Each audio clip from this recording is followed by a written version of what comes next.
Sports Professor Rick Horrow, worldwide all-star game, amazing economic impact, San Diego, internationally, it's a huge event. And people who are actually the stewards of the all-star game today and the week before, the week after, Ron Fowler, the chairman of the San Diego Padres.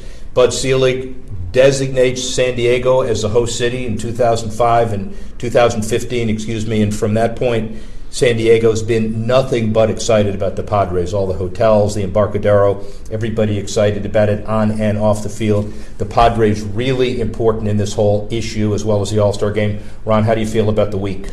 Love it. Fans love it. The community loves it. Everything's coming together very, very well. I think all the events are aces so far, and the fact that everything is so close from a geographic standpoint is really fantastic. And you talk about economic impact. I think that's going to be significant, but this is all about the city of San Diego, the people of San Diego, and I think the city will show well, the people will love it. I think the Padre organization is enjoying it, and baseball, I think, is enjoying what's happening. So it's a win all the way down the line. Well, let's talk baseball for a second, then we'll get to Mike about the Padres specifically and the city. The average franchise value, according to Forbes, we discount Forbes because you never really know what the numbers are, but it's a good thing, and it's very positive in the sense that franchises are now worth nearly $1 billion. We don't have to talk about your specific investment, when you made it and how you made it, but are you happy with your investment? Well, I don't think you do sports for money. I think you do sports for love of the game, and we love the game. Our owners love the game, and I think the value of the franchise has increased, but we're looking more at getting the wins up, and that's what our challenge is right now. Mike and his team did a beautiful job getting this facility up to speed after years of what I'll call benign neglect.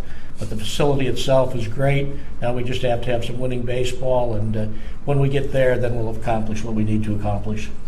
Well, let's talk to Mike about the specifics relative to the Padres and about Petco. Mike, you've been around and you've been involved with a lot of different franchises, and you put your stamp on this franchise very quickly and very positively.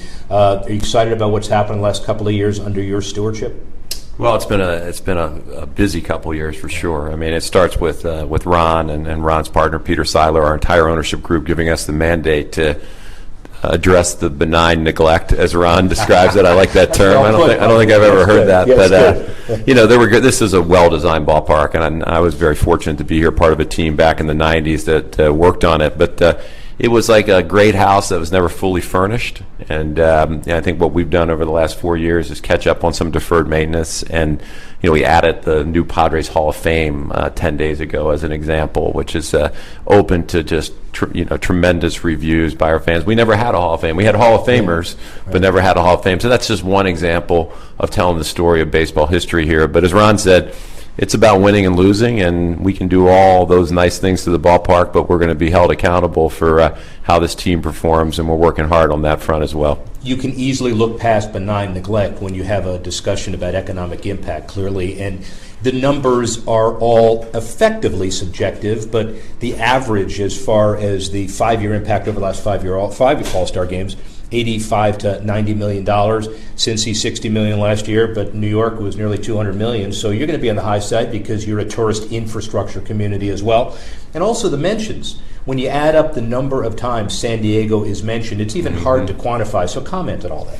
Well, it's tremendous for the city, and I like to apply the eyeball test. All the mathematicians are great to calculate all those numbers when the event is done. But if you walk around this city right now, as Ron mentioned, I mean, this city is on fire with baseball.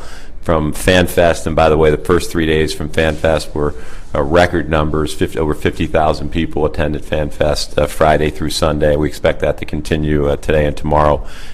Just the enthusiasm, the hotels, and having the footprint of this game be in what is essentially is a Super Bowl-like village, as the NFL likes to call it, but Major League Baseball hasn't had the opportunity to put the All-Star game on, I think, in a condensed area like downtown San Diego. So it is a unique game for sure, and I think the numbers will support what we see right now with our own eyes, and it'll be a tremendous economic gain for the community. when you think about the power in one room, we just had Chris Park walk in, Senior Vice President, Growth Strategy and International. That's one of the longest titles I've ever seen, by the way, so congratulations to you. And we've got baseball here, we've got international guys here, we've got merchandise here, and the chairman of the board. Ron, another perspective about baseball. Is the biggest business side of baseball's improvement the $8 or $9 billion a year in revenue, the fact that Major League Baseball advanced media could be $10 billion if valued on the market, the fact that $3 billion in national TV contract come to you every year, the fact that there are 15 teams that are worth over $1 billion, the fact that thanks to the Labor Committee you've got labor peace. Is it a little of all of that? Well, I think it's all those, but I think the game itself is young people. I think are taking to the various aspects of the game. There's a lot of analysis, a lot of apps I think are available, and I think the young people are sort of catching on to all the action that you can have. But it's been a lot of hard work from a lot of people that are here before us, and I think those of us who are older have seen it for years, the pace and the understanding as to strategy and such. And I think as we speed up the game and young people have apps that they can look at, I think the combination of all those is continue to grow the game in the future. And I think the international aspects, which you'll talk about later, are going to improve it all over the world. That's what we're looking for. First, speed up the game for a second. So Major League Baseball advanced media, the $10 billion valuation, they say, but nearly $1 billion in revenue and the operating income at $400 million or so. What it speaks to is the millennials and those people who can use Facebook darn sight better than I can, but certainly people who are looking at Facebook today and realize how valuable it is to take a mobile device and turn it into a TV set. Wouldn't you basically agree? Yeah, totally agree. I think that's expanding the audience, and I've got a son who's 28. He never going to have a cord to cut. He doesn't believe he needs it. So I think that's the generation that we're going to appeal to with what's happening now, and it's very exciting. Are you happy with the Labor Committee that the average baseball salary is $4.4 million? Are they players getting what they need to get? Should they get less? What's the deal? Well, I'm not going to say they should get less. Tony Hawk's about 8 inches taller than I am, but we're going through what I call productive negotiations, and I'm hoping that we have a contract that maybe nobody loves, but everybody can live with. Well, we're working for. But that's an interesting perspective, because it used to be 30 years ago that when you thought baseball, you thought work discord, work stoppage, and now you really think labor peace. Whether it's this commissioner building on what Bud Selig did, or in a combination of things, you really do have a good relationship with the players that's way beyond, you might even say, what other sports are doing. It's taken a while to nurture that relationship, hasn't it? I think Commissioner Selig set the stage for that, and Rob was one of his senior negotiators for many years. So I think both Commissioner Selig and Commissioner Manfred appreciate the value of having a good working relationship with the players, and that's the only way you're going to be able to have sustainable growth, that you have labor peace. And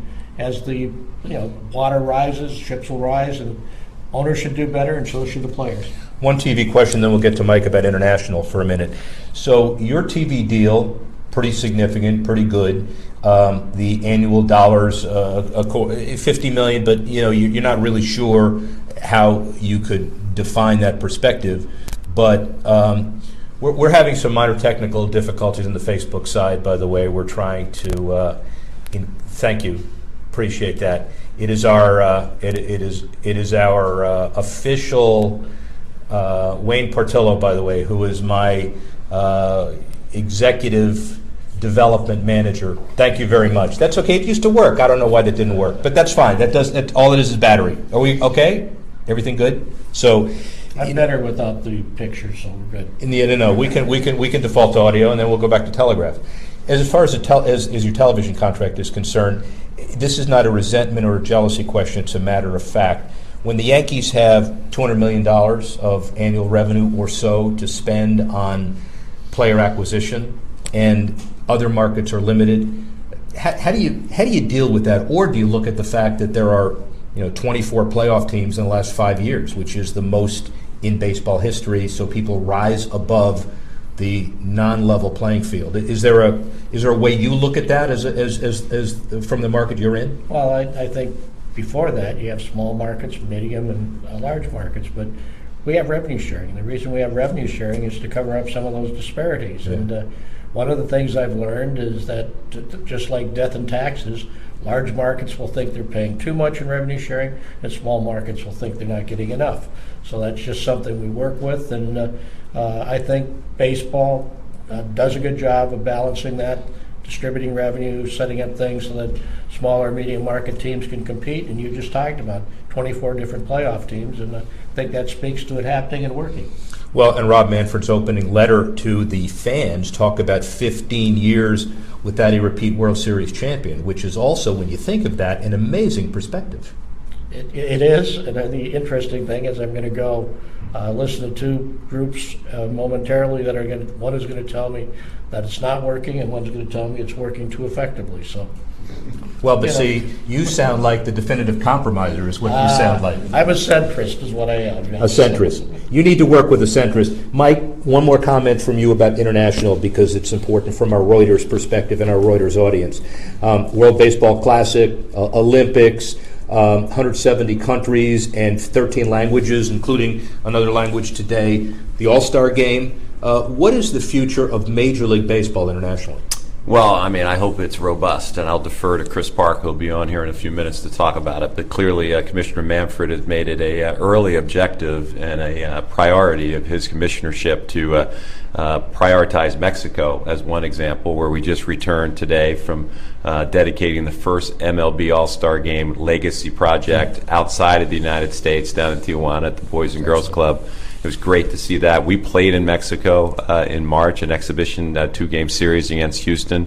So I think for the first time, to set Chris up, not to steal his thunder, we're looking at the international business very strategically, not just haphazardly playing games where it may make sense to go here or there, no one-offs. It's about an overall strategy, and I think Mexico plays into that, but other places do as well. And the Padres always take great pride whenever we're called upon by baseball to represent the game elsewhere and abroad. But kudos to Commissioner Manfred for having the vision to recognize that a country that's very important to us, one that resides 12 miles from Petco Park, should be a priority for baseball moving forward. And, of course, it's important that these fans are Padres fans as much as possible.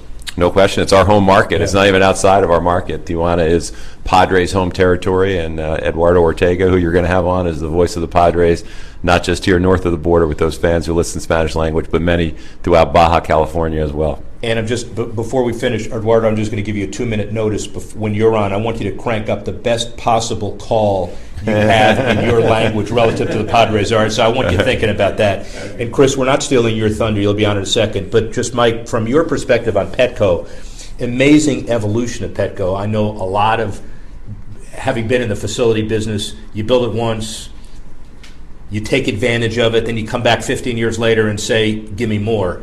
You guys have worked in harmony with the city and the political entities to get what you needed to, and it evolved as the technology evolved. So kudos to you. How'd you do it? Well, from the get-go, this has always been about a private-public partnership, perhaps the best one anywhere with a sports facility in the United States. So a lot of that burden is, on an ongoing basis, is incurred by the Padres, things like maintenance. We put a new scoreboard in, the largest video board in the National League, trying to make sure that we were keeping up with fan trends. Fan trends change, for the most part, every 10 years. And, in the midst of that 10-year period, you see a lot of small changes. But I think the last 10 years, with technology and some of the things that are available and portability, mobility, with people wanting to view things, while they're sitting at a game, they're actually, to Ron's point, not just millennials, but old millennials are looking at statistics and real-time information. So we have to keep up with that trend, and it's an ongoing battle, and it's a labor of love for us. We think there's a great opportunity. But in order to do that, the bones of the facility have to be good. And fortunately, those who designed this facility, Ron was a big part of it. Larry Lucchino led the design effort. We have a great facility to work with for the long haul. And just as I was around for Fenway Park's 100th anniversary, I say all the time here in San Diego, I hope we're both alive to see it, but San Diegans will one day celebrate the 100th birthday of Petco Park, and it'll be a tremendous facility then as it is today. And the bones are great, but the scoreboard is 61 times 123, and it's 7,500 square feet. I saw those numbers. Third largest in baseball. I know you well. who are 1 and 2, and why aren't you 1 and 2? Structurally, we looked at being the largest. We just couldn't get there. We pulled a hamstring in the design process, but kudos to Sony and Daktronics for working with us. But we settled for being the biggest in the National League, and it was a major investment by ownership. We've invested over $50 million in Petco Park since Ron and Peter and the group purchased the team in 2012, and that's hard to do. It's hard to pay for that through internal sources, and but I think to a person, you'd hear the fans say it's dramatically improved the fan experience, and that's what we're about. That's why this ownership group it gets it, because we think like fans. So finally, 78, 92, 2016. So apparently you have All-Star games here in 14-year increments. Are you going to be around in 2030 to preside over that All-Star game? I'm hoping to be alive in 2030 and attending the All-Star game. I've got to leave the heavy lifting to the young guys in the room like Mike. Guys, you've been great. Thank you, sir. Thank you. Really appreciate that. Go generate some significant support in the community. Mike, it's been wonderful. Thanks a lot.